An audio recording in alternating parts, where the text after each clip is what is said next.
തിരികെ വാർത്തകളിലേക്ക്. സൂര്യാതപമേറ്റ് കുഴഞ്ഞു വീണ് ആശുപത്രിയിൽ പ്രവേശിപ്പിച്ച മലപ്പുറം സ്വദേശി മുഹമ്മദ് ഹനീഫ മരിച്ചു. കോഴിക്കോട് മെഡിക്കൽ കോളേജിൽ ചികിത്സയിലിരിക്കെയാണ് മരിച്ചത്. ഇന്നലെയാണ് ഹനീഫയെ ആശുപത്രിയിൽ പ്രവേശിപ്പിച്ചത്. വിവരങ്ങളുമായി ജോഷില കോഴിക്കോട് നിന്ന് ചേരുകയാണ്. ജോഷില, കനത്ത ചൂട് കാരണം ഒരു രക്ഷയുമില്ലാത്ത സാഹചര്യത്തിലേക്ക് കാര്യങ്ങൾ പോവുകയാണ്. ഇപ്പോൾ ഇതാ ഒരാൾ കൂടി മരണപ്പെടുന്ന ഒരു സ്ഥിതിയിലേക്ക് കാര്യങ്ങൾ എത്തി നിൽക്കുന്നു. തീർച്ചയായും മനു, കോഴിക്കോട് കടുത്ത ചൂടാണ് അനുഭവപ്പെട്ടുകൊണ്ടിരിക്കുന്നത്. ഇന്നലെയാണ് ഹനീഫയെ, മലപ്പുറം സ്വദേശിയായ ഹനീഫയെ കോഴിക്കോട് മെഡിക്കൽ കോളേജ് ആശുപത്രിയിൽ ചൂടിനെ തുടർന്ന് കുഴഞ്ഞു വീണപ്പോൾ പ്രവേശിപ്പിച്ചത്.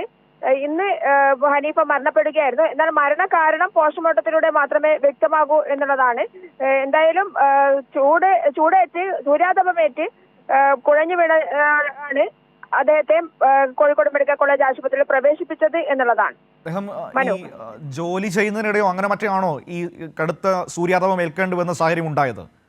അതുമായി ബന്ധപ്പെട്ടുള്ള വിവരങ്ങളൊന്നും തന്നെ ഇപ്പോൾ ലഭ്യമല്ല. അല്പസമയത്തിനകം നമുക്ക് അതുമായി ബന്ധപ്പെട്ട വിവരങ്ങൾ ലഭ്യമാകുമെന്നാണ് കരുതുന്നത്. സംസ്ഥാനത്ത് കനത്ത ചൂട് തുടരുന്ന സാഹചര്യം. ഇപ്പോഴിതാ ഒരു മരണം കൂടി സംഭവിച്ചിരിക്കുകയാണ്. സൂര്യാതപമേറ്റ് കുഴഞ്ഞു വീണ് ആശുപത്രിയിൽ പ്രവേശിപ്പിച്ച മലപ്പുറം സ്വദേശിയായ മുഹമ്മദ് ഹനീഫയാണ് മരണപ്പെട്ടിരിക്കുന്നത്. ഇന്നും കനത്ത ചൂടുണ്ടാകുമെന്നാണ് കാലാവസ്ഥാ നിരീക്ഷണ കേന്ദ്രത്തിന്റെ മുന്നറിയിപ്പുള്ളത്.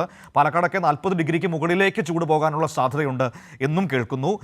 ഒപ്പം തന്നെ ഉഷ്ണതരംഗമടക്കമുള്ള സാധ്യത പാലക്കാട് ജില്ലയിലൊക്കെ അതിന്റെ മുന്നറിയിപ്പുണ്ട്. അതുകൊണ്ട് ഏറ്റവും ജാഗ്രതയോടെ പകൽ സമയത്ത്, ചൂടുള്ള സമയത്ത് പുറത്തിറങ്ങുമ്പോൾ വളരെ ജാഗ്രത പാലിക്കണമെന്ന നിർദ്ദേശം തന്നെയാണ് ഇപ്പോൾ നമുക്ക് നൽകാൻ കഴിയുന്നത്.